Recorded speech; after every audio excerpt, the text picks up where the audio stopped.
trabalhador brasileiro.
O Império Brasileiro, do ponto de vista político, se divide comumente em três fases. O primeiro período, que é o período chamado Primeiro Reinado, corresponde àquele que Dom Pedro I foi imperador, e foi até 1831. O segundo período é o período da regência, período esse que vai até 1840.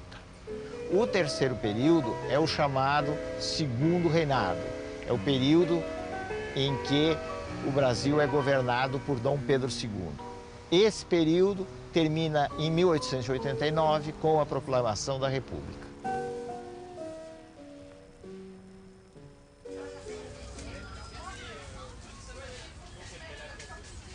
A gente poderia dizer assim, numa linguagem direta, que a independência não saiu de graça. O novo país foi obrigado a pagar uma indenização para Portugal, destinada não a gerar riquezas no Brasil, mas a compensar Portugal pela perda da sua colônia.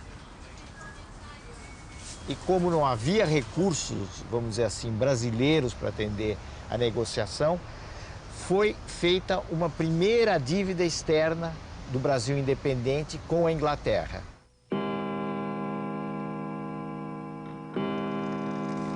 Será que o Brasil não trocou simplesmente de dono?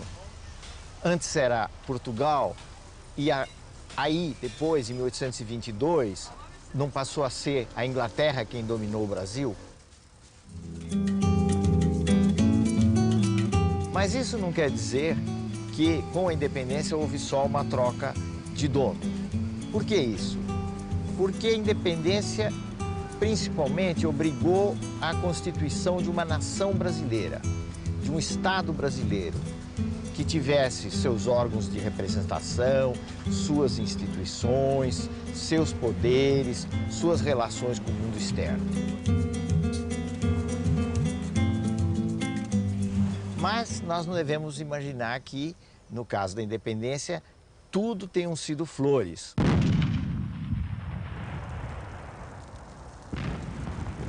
Houve luta, principalmente na Bahia, mas, de um modo geral, a independência foi um processo mais pacífico do que toda a turbulência nos outros países da América Latina que marcou a emancipação.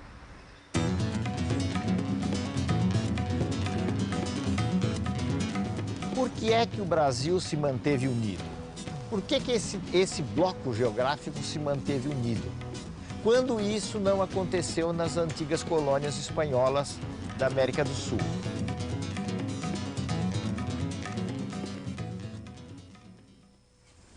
Para a elite do Império, manter a escravidão era uma tarefa das mais importantes que deveria ser levada avante pelo maior tempo possível, e daí todo um esforço para não dividir esse todo geográfico, esse imenso continente que era o Brasil. Isso não é propriamente toda a explicação, mas isso dá pelo menos algumas pistas para a gente entender por que é que o Brasil se manteve como uma formação geográfica única, desde o norte, como nós conhecemos hoje, até o Rio Grande do Sul.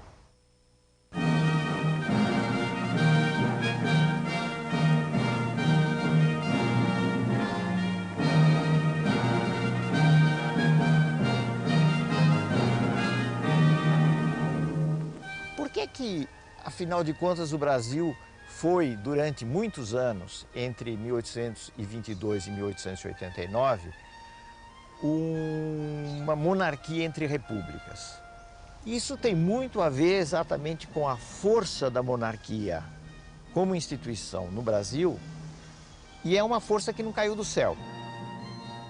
É uma força muito ligada à vinda de D. João VI, de toda a corte, para o Brasil, quando a colônia, de alguma maneira, se transformou em metrópole.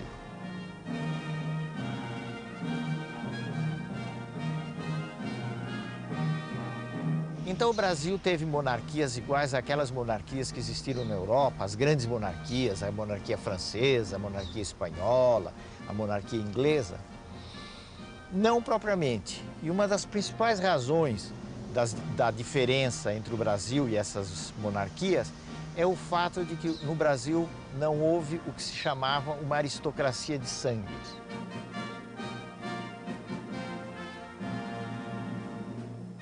E esses títulos eram um instrumento político muito importante, porque o imperador, concedendo esses títulos, concedia poder a determinadas pessoas, fazia homenagens que agradavam a vaidade das pessoas e, com isso, criava uma corte que ficava a seu serviço. Logo depois da independência, se elegeu uma assembleia. Essa assembleia, chamada de Constituinte, porque ela iria aprovar uma Constituição, começou a preparar a Constituição Imperial.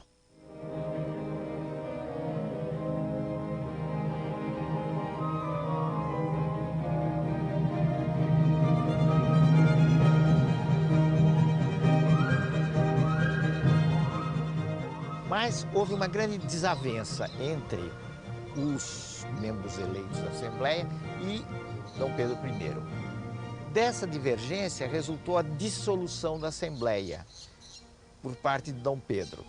Em outras palavras, Dom Pedro mandou os deputados para casa e disse: eu fico com a missão de dar ao Brasil uma Constituição. Então vejam que a primeira Constituição brasileira nasceu de uma forma autoritária, porque ela foi imposta de cima para baixo pelo monarca à sociedade.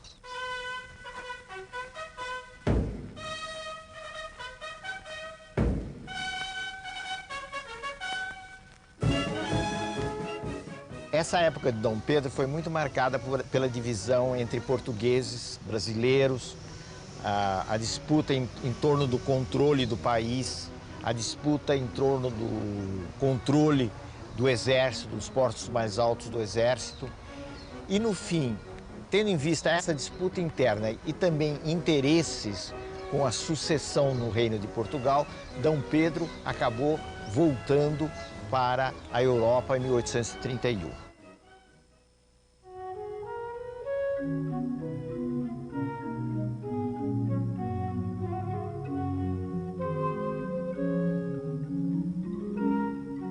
A regência foi um período em que o Brasil foi governado por algumas pessoas da elite, enquanto se esperava a maioridade de Dom Pedro II. Uma das coisas mais importantes que ocorreram na regência foi a tentativa de descentralizar o poder no Brasil. Então os regentes procuraram atender aos interesses, principalmente das grandes províncias. Quais eram? A província do Rio de Janeiro, a província de São Paulo, que começava a crescer, Minas, Pernambuco, Bahia e umas poucas mais.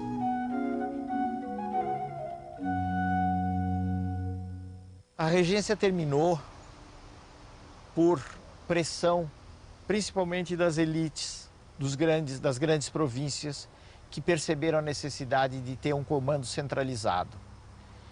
Essas elites pressionaram no sentido de que fosse decretada antecipadamente a maioridade de Dom Pedro, que era um menino de 14 anos.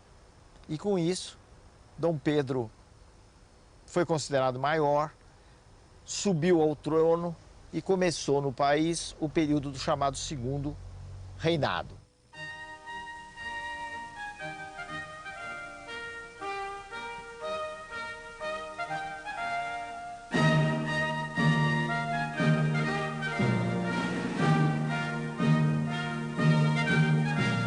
Foi no início do reinado de Dom Pedro II que, na realidade, se formaram os dois grandes partidos, que foram o Partido Conservador e o Partido Liberal.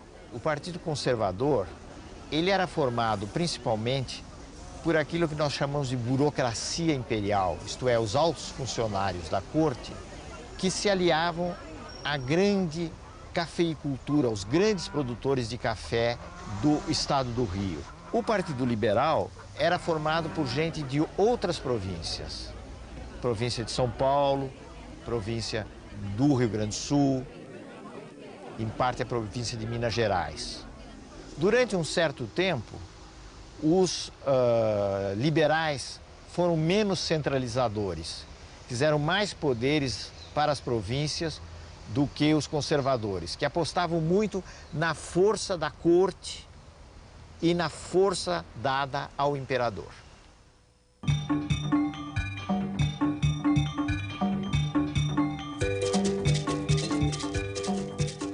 Várias coisas foram feitas no sentido de fazer uma maior integração do país. A integração financeira se fez principalmente através do primeiro grande avanço de um sistema de bancos no país. A integração espacial, geográfica, se fez principalmente pela introdução de um meio de transporte que representou uma revolução no país, que foi a estrada de ferro.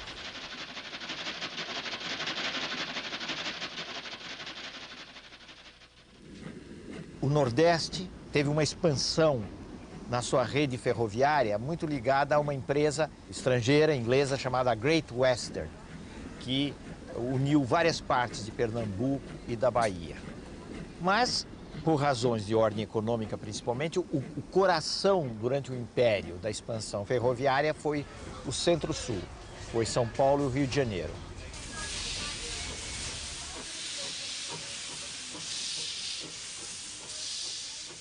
Isso, naturalmente, esteve muito ligado ao comércio do café, ao escoamento do café para se chegar aos portos e daí exportar o café para os centros consumidores.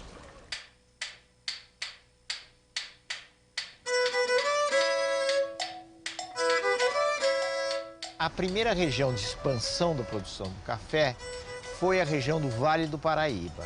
Primeiro na sua parte da província do Rio de Janeiro. Depois de 1860, aproximadamente, a grande região cafeeira se tornou a chamada região do Oeste Paulista. O que ocorreu com a produção do café foi um avanço extraordinário, a tal ponto que nós chegamos a ter, na última década do Império, um quadro de exportações no Brasil em que o café representava 60% dessas exportações. Isso significou, entre outras coisas, a crise de uma outra produção que tinha sido muito importante no Brasil colônia e no Brasil independente, e que era o açúcar.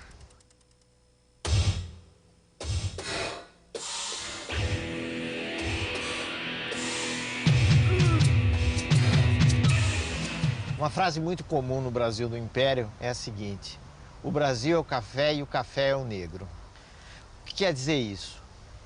Que o café, a produção do café se baseava muito no trabalho escravo. No quadro internacional, o sistema escravista entrou em crise. E entrou em crise porque a Inglaterra começou a se industrializar, o comércio de escravos deixou de ser do interesse dos ingleses e eles procuraram criar aquilo que se chamou de um mercado internacional de mão de obra livre. Então os ingleses começaram a combater a escravidão em todo o mundo e começaram a apresar os navios negreiros que transportavam escravos, sobretudo no comércio do Atlântico. Ao realizar essa política, os ingleses necessariamente iriam se confrontar com os interesses brasileiros, de uma elite brasileira que vivia da escravidão. Mas, na realidade, os brasileiros não tinham a menor intenção, nem os grandes proprietários, nem os negociantes de escravos, de acabar com o tráfico de escravos e a escravidão no Brasil.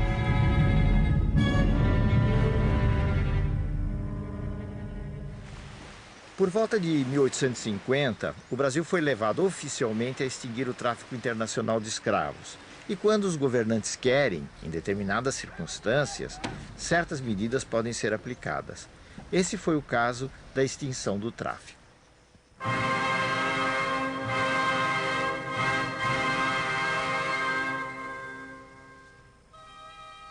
A história do Segundo Reinado está cheia de fatos importantes, inclusive no plano da política externa, porque foi durante o Segundo Reinado que o Brasil se lançou numa grande guerra, que foi a guerra conhecida como a do Paraguai.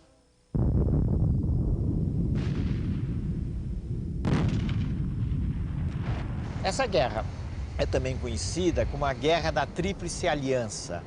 Tríplice porque envolveu 3 países aliados contra o Paraguai: o Brasil, a Argentina e o Uruguai. O resultado do conflito foi um verdadeiro desastre.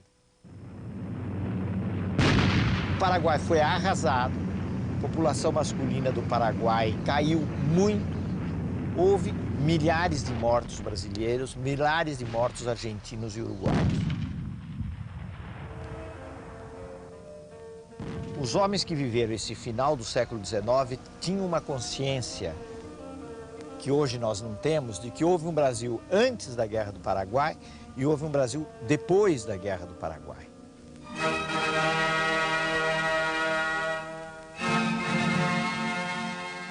Primeiro, houve uma maior consciência de que havia um problema grave da escravidão, porque muitos escravos foram lutar na Guerra do Paraguai. Alguns quiseram lutar, outros foram obrigados, na sua maioria, a lutar.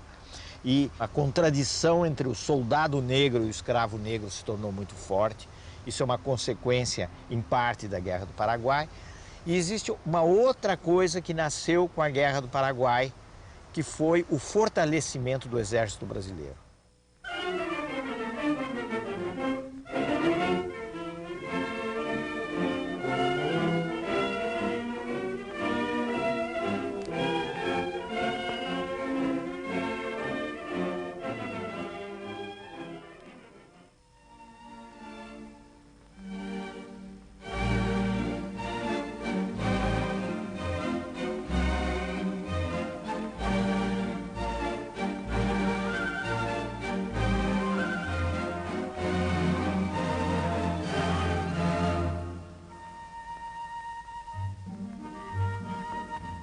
A abolição da escravatura se deu ainda no reinado de Dom Pedro II, pela mão da princesa Isabel, que estava transitoriamente com as funções de reger o trono.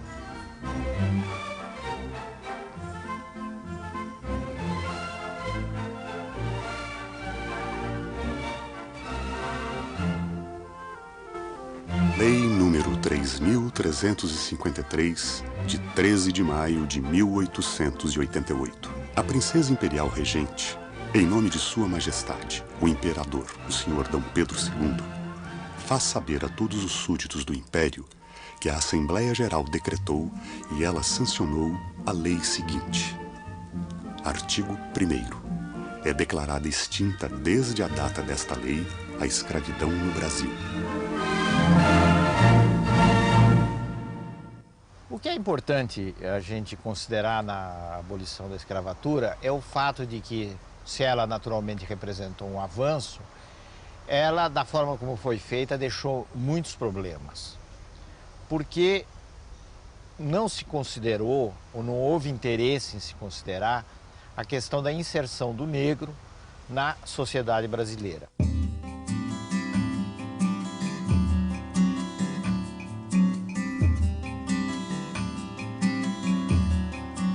Alguns fatores foram muito importantes para explicar a marginalização do negro na sociedade brasileira depois da abolição.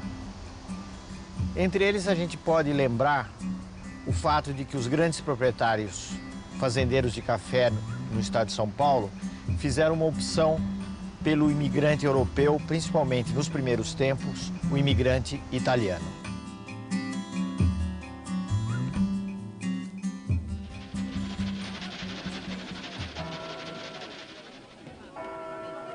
O que é que aconteceu? O negro ficou relegado a atividades marginais, ao quase desemprego, a uma situação de subemprego muito desvalorizada e, vítima de um preconceito bastante pesado, também não teve a oportunidade de encontrar o caminho da escola, da instrução, tudo isso fazendo com que o negro ficasse numa situação muito ambígua na sociedade brasileira. A sociedade brasileira gerou a ideia de que não existe preconceito no Brasil, quando de fato esse preconceito existe e ele, em parte ou em boa parte, é responsável por essa não integração do negro como cidadão.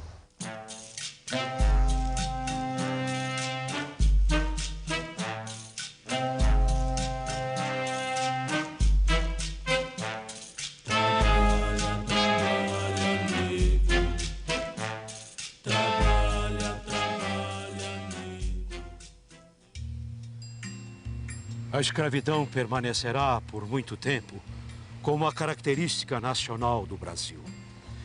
Ela espalhou por nossas vastas solidões uma grande suavidade. Seu contato foi a primeira forma que recebeu a natureza virgem do país e foi a que ele guardou. É ela, o suspiro indefinível que exalam ao luar as nossas noites do norte.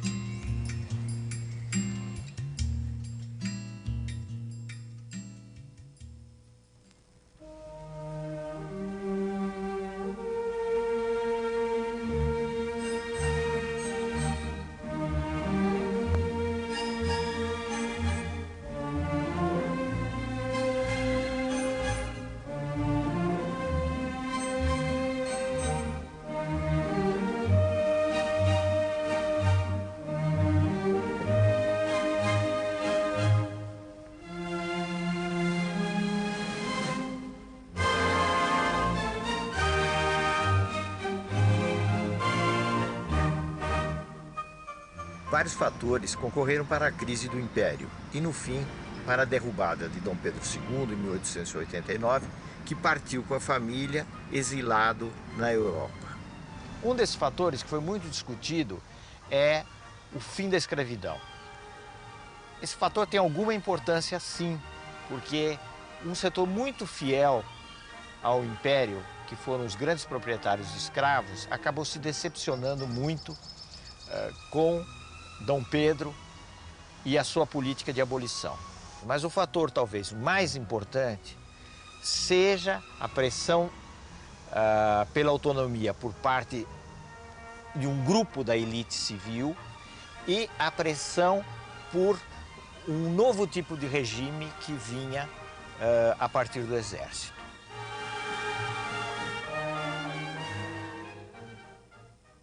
Concidadãos, o povo, o exército e a Armada Nacional, em perfeita comunhão de sentimentos com os nossos concidadãos residentes nas províncias, acabam de decretar a deposição da dinastia imperial e, consequentemente, a extinção do sistema monárquico representativo.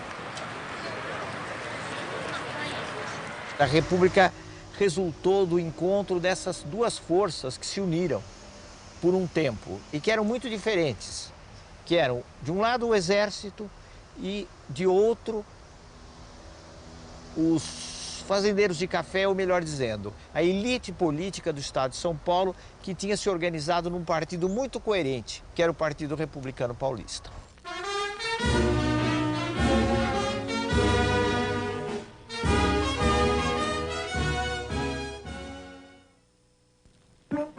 No próximo programa, finalmente uma república brasileira. É a primeira república que segue aos tropeços até a Revolução de 1930. Não tem dinheiro. O ouro veio do estrangeiro, mas ninguém vê o tal cruzeiro.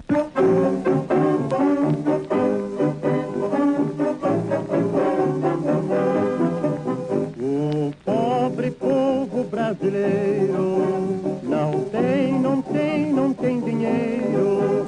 O ouro veio do estrangeiro, mas ninguém vê o tal cruzeiro.